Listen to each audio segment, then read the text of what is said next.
Pouh, pop, pop, pop, pop, pop, qu'est-ce que ça a été difficile. Qu'est-ce que ce fut difficile pour l'OL, les amis. Salut les gones, salut YouTube, c'est Mika. On se retrouve pour le débrief du match entre l'Olympique Lyonnais et Montpellier. Et une victoire au bout du match sur un but très chanceux, on peut le dire comme ça pour rester poli, contre son camp des Montpelliérains. Victoire très étriquée. Au terme d'un match d'une pauvreté, d'une tristesse affligeante, vraiment affligeante, mais à vrai dire, les gones, entre nous, un match comme ça, c'est compliqué à analyser parce que il y a l'émotion de la victoire, on est content, je suis heureux, on prend les 3 points, on avance, c'est cool, c'est bien, mais dans le contenu, on ne peut pas être content, c'est impossible. On va en reparler ensemble, il y a tellement à dire, mais ouais, franchement, compliqué, très compliqué. Sur le plan comptable, l'OL, oui, entame plutôt bien 2025, mais sur le plan du jeu, l'OL entame 2025 comme il a terminé 2024, à savoir pas très bien. Et ça, on va en reparler en long, en large et en travers. Avant de commencer les gones, n'oubliez pas, pensez évidemment au pouce pour encourager, pour booster le contenu. Pensez à commenter si vous avez des remarques à me suggérer sur le match. Pensez à vous abonner, pensez à partager et activer la cloche pour ne rien rater. Je compte sur vous. Merci beaucoup les amis. Alors le menu en 3 points toujours. On commence par l'histoire du match et un match où on ne retient quasiment que les 3 points, c'est quasiment tout. Un match, je vais le dire franchement, un match affreux. Voilà, c'est affreux. En termes de foot, ce soir, on a assisté, je pense, à l'une des pires prestations collectives depuis des mois et des mois. Vraiment, il y avait rien. Et si on est objectif entre nous, si on est honnête, ce soir, l'équipe qui méritait le plus, c'est Montpellier. Si on prend l'histoire du match, l'équipe qui a eu le plus d'occasions, de situations, qui était la plus dangereuse, c'est Montpellier. Et nous, en face, on a opposé une prestation d'une qualité tellement médiocre, mais tellement médiocre. Ah, c'est terrible. Techniquement, défensivement, individuellement, tactiquement, les choix du coach, j'en parlerai là aussi après. Mais ce match, mon Dieu.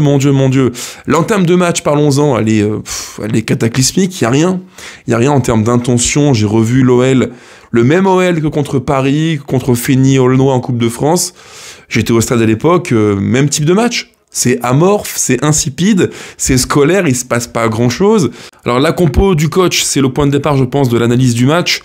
4-2-3-1, alors moi je suis un fervent défenseur du 4-2-3-1 dans cette OL-là, je pense que c'est la configuration la plus adaptée à ce que peut faire l'OL de bien, mais il y a un mais qui est énorme, c'est que quand tu as, dans ce 4-2-3-1, quand tu retires plutôt des éléments qui sont tellement importants, on les connaît, Cherki, Tolisso, et pour moi, j'irai même plus loin, Mikotadze par son mouvement, par sa dynamique du moment, et surtout en défense, Tagliafico qui apporte le point d'équilibre qui fait que tu passes du 4-2-3-1 sans ballon au 3-4-3 avec ballon, c'est lui qui le permet. Et lui, il a cette science tactique. Quand tu retires ces 3-4 éléments phares de l'équipe, c'est compliqué.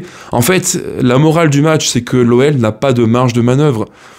C'est implacable. On a beau prendre tous les matchs où il y a un peu de turnover, c'est constamment la même histoire. Quand tu retires les 2, 3, 4 éléments majeurs du 11, eh ben c'est difficile, et tu vois un OL qui redevient comme par enchantement, ou plutôt par sorcellerie, on va dire comme ça, un OL scolaire, prévisible, attentiste, qui manque de rigueur, qui manque de qualité, de créativité. Oui, évidemment, oui, bien sûr.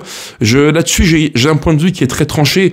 Moi, je pense vraiment que dans cette OL-là, le coach Pierre Sage a su apporter une animation avec ballon que maintenant on connaît bien, le 4-2-3-1, 4-3-3 qui se déforme, qui est un schéma liquide, avec des joueurs qui ont des positions hybrides, très bien, très bien, et on a vu plein de matchs super kiffants durant les mois précédents. Là-dessus, pas de souci.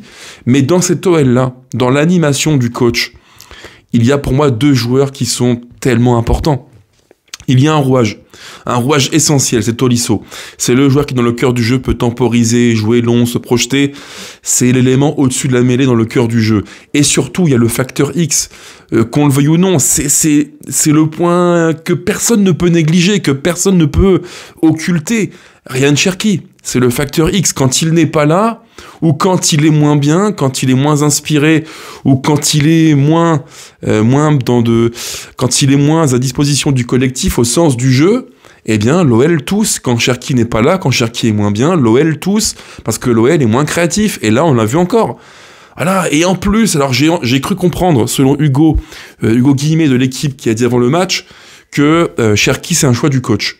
Voilà, bon, très bien, je peux l'entendre. Pour quelle raison, je ne sais pas, je ne suis pas en interne, je ne peux pas dire quels sont les motifs qui font qu'il n'a pas joué titulaire. Mais si le motif, c'est une semaine d'entraînement pas bonne, je peux l'entendre. Si le motif, c'est un retour de vacances où il y a un peu de surpoids, une méforme physique, je peux l'entendre, très bien. Mais dans ce cas-là, le joueur que tu mets dans le cœur du jeu et qui prend, entre guillemets, sa place, donc là, en l'occurrence, Benrahma, bah, c'est pas beaucoup mieux. Je ferai un focus sur lui après dans les tops et les flops, mais Benrahma, ce soir, j'ai vu un joueur qui est en méforme totale, physiquement, c'est dingue. Pardon, mais Saïd, je t'aime beaucoup, mais ce soir, tu avais un gros boule, quoi. T'avais un gros cul. T'avais un gros cul bien empâté. Voilà, t'as moins de foie gras, plus de footing, c'est pas possible, quoi. Il y a des joueurs qui étaient en méforme totale, soit en méforme physique, pour des vacances que je peux comprendre, qui ont été festives et tout ce qui va avec, très bien, ou alors qui étaient mentalement pas présents. Maintenant, ils en parleront aussi après, mais catastrophique, ce qui fait que quand tu retires 3-4 éléments majeurs et que tu mets des éléments qui sont soit en méforme, pas concernés, ou qui n'ont pas d'automatisme, Nuama parlons-en aussi, un match encore une fois typiquement nuamesque, si on peut le dire comme ça, typiquement digne de Nuama, je ne comprends pas. En fait, pour moi, c'est la morale de l'histoire. Cet OL-là ne peut pas se priver de joueurs qui sont déterminants.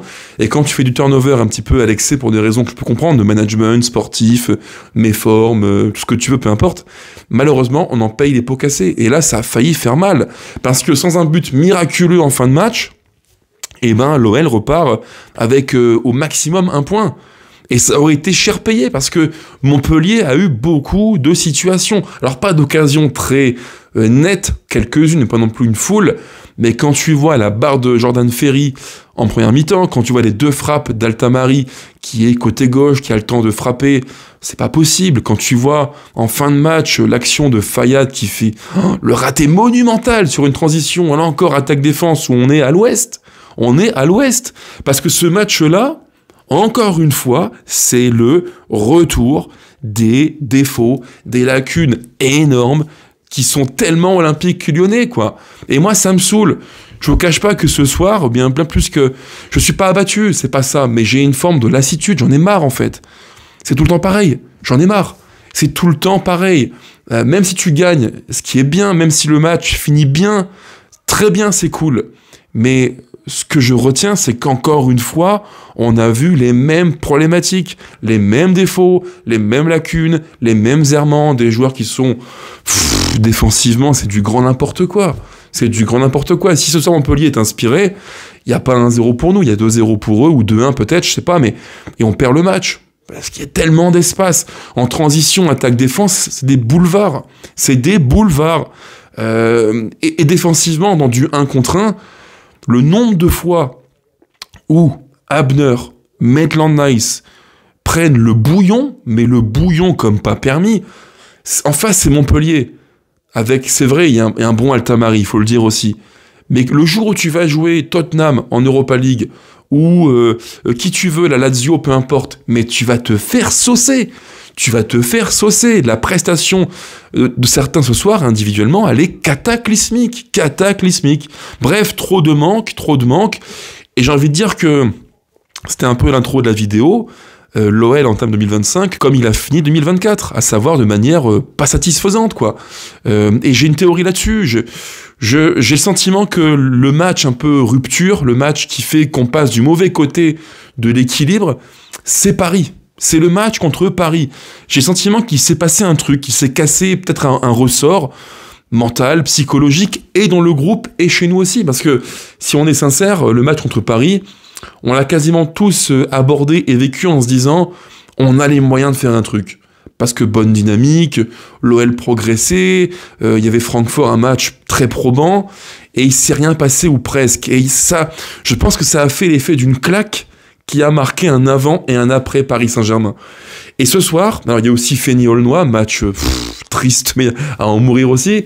Et ce soir, rebelote, quoi. Je vois un OL qui qui retombe, pour finir sur le thème numéro 1, dans ses travers, qu'on connaît très bien, trop bien même, défensivement parlant, et aussi par un manque de qualité technique. Quand tu te prives des projections de Tolisso, quand tu te prives des déplacements et de la subtilité technique de Cherki, quand tu te prives de la science tactique et de l'intelligence de la hargne de Tagliafico, eh bien, c'est tout de suite beaucoup trop compliqué pour l'OL, et il faut un miracle tombé du ciel pour qu'on prenne 3 points ce soir. Donc franchement, sur le plan comptable, c'est cool, mais sur le plan du jeu, c'est insatisfaisant totalement. Et donc, deuxième thème de la vidéo, j'enchaîne, les têtes à l'envers. Parce que oui, ce soir, les têtes étaient carrément à l'envers. Du coach jusqu'aux joueurs, tout le monde. Et en passant, faut le dire aussi, la pelouse du stade, mais c'est une honte. Pour un soi-disant prétendant au top 4 en Ligue 1, parcours européen par ailleurs, une pelouse comme celle-ci, c'est honteux, c'est un champ de patates. Et c'est pas récent, c'est pas depuis quelques jours. Ça fait des mois que c'est comme ça. Comment l'OL peut avoir une pelouse aussi grasse, dégueulasse, qui n'arrive pas à absorber la pluie? C'est pas possible en fait. C'est indigne d'un club comme l'OL. Voilà, c'est indigne. Mais ça, c'est une broutille dans le match. On va vite l'évacuer. Maintenant, les têtes à l'envers, parce que oui, sur le terrain, je vous l'ai dit, les joueurs, pour moi, c'est une folie. C'est une folie, sans faire de cas particulier, parce que j'évoquerai ça après, en troisième thème de la vidéo, les tops et les flops. Mais quand je vois sur le terrain, et aussi les choix du coach, la compo de départ, je l'ai évoqué, se priver de 3 à 4 éléments majeurs, c'est quand même compliqué. Il faut l'assumer, et je n'ai pas envie qu'on tombe dans une forme de logique où le coach a envie de faire tourner au plus grand nombre. Non, il n'y a pas le temps en fait, il n'y a pas le temps. Priorité à la Ligue 1, il y a un top 4 à accrocher, et voilà, c'est pas possible. Et les choix du coach aussi, à l'heure de jeu, moi ça me pose question, parce que je trouve que le coaching est très tardif. On sait quasiment tous, à la mi-temps, j'en ai fait un tweet et je pense que tout le monde sera d'accord pour le dire, on a tous senti que le match allait mal se goupiller, même quasiment depuis le début du match, depuis le coup d'envoi. On l'a tous senti, c'était frappant, attitude, manque de projection, fébrilité ambiante, il y avait un truc un peu moisi quoi, qui était dans l'ambiance du match. Les choix, bon, je peux comprendre, pour moi c'est logique, sortir Nuama qui fait un match, encore une fois très très médiocre, c'est normal. Faire sortir Maitland-Niles, c'est normal parce qu'il a été cataclysmique. Voilà, c'est pas déconnant en soi, c'est pas déconnant. Mais par contre, il faut le faire plus tôt, c'est trop tardif, on est trop attentiste. Et ça, c'est pour moi lié à ce que je veux vous dire. Je trouve que cette équipe de l'OL, elle a un problème de motivation. Elle a un problème pour enclencher mentalement les matchs, pour entrer dans les matchs et pour entrer en seconde mi-temps. Il manque un truc mentalement. Il n'y a pas ce feu sacré qu'on a eu durant des matchs l'an passé. On n'a plus ce grain de folie qui fait qu'on peut soulever un stade et puis repartir avec 3 points. On l'a plus ce truc-là. On est devenu trop protocolaire, trop attentiste, trop passif, quoi. Et je pense que c'est un point de critique envers le coach. Il a sa part de responsabilité. Il est coach de l'OL, je pense qu'il le dira par lui-même, il est très intègre et honnête, Pierre Sage là-dessus, il est sincère, il le dira, mais il doit de lui-même insuffler une dynamique à l'équipe. Si ce n'est pas au coup d'envoi, c'est au moins à la mi-temps, quoi. Parce que là, moi ça me dérange, bazarder comme ça 45 minutes, parce qu'on fait pas grand-chose, parce qu'on manque d'intention, d'intensité, de volonté, d'agressivité, moi ça me fait chier, je le dis, ça me fait chier. On ne peut pas comme ça, quand on est l'OL qui veut jouer le haut du panier en France et en Europe, envoyer à la poubelle une mi-temps et se dire on verra plus tard. Bah non, c'est des risques trop grands, quoi. On n'a pas les moyens pour le faire, je le dis, je le répète encore et encore, cet OL-là n'a pas les moyens, n'a pas la marge de manœuvre nécessaire pour prendre de haut qui que ce soit. Il faut tout le temps être à fond, t'as pas le droit de faire des matchs mièvres à demi-mot, t'as pas le droit. Voilà, il faut le dire, t'as pas le droit. On n'a pas le talent, on n'a pas le rodage, on n'a pas la fluidité suffisante pour être sur un match de Ligue 1 comme Paris le fait. Paris, il y a des matchs, je dirais que 3 fois sur 4, le PSG arrive, fait un match moyen, mais comme c'est huilé, comme c'est rodé, il t'en colle 2, c'est fini, point barre. Nous, on n'est pas Paris. On n'a pas ce matelas technique, physique, technique par rapport aux autres. Ce qui fait qu'on doit, quand il te manque Cherki, Tolisso, on doit être à 10 000%, redoubler d'efforts, de courses. Et forcément, là, quand tu vois ce que font dans le cœur du jeu Verretou, qui a manqué de beaucoup d'intention, justement, de dépassement de fonction, par exemple, c'est un cas particulier, hein, mais ça manque, quoi. Matic, pareil, il fait un match de pépère. C'est trop lent, trop lourd aujourd'hui. Et comme par hasard, j'ai retenu, dans mes petites notes du match, j'ai retenu un moment du match qui pour moi est symptomatique quand je parle de tête à l'envers.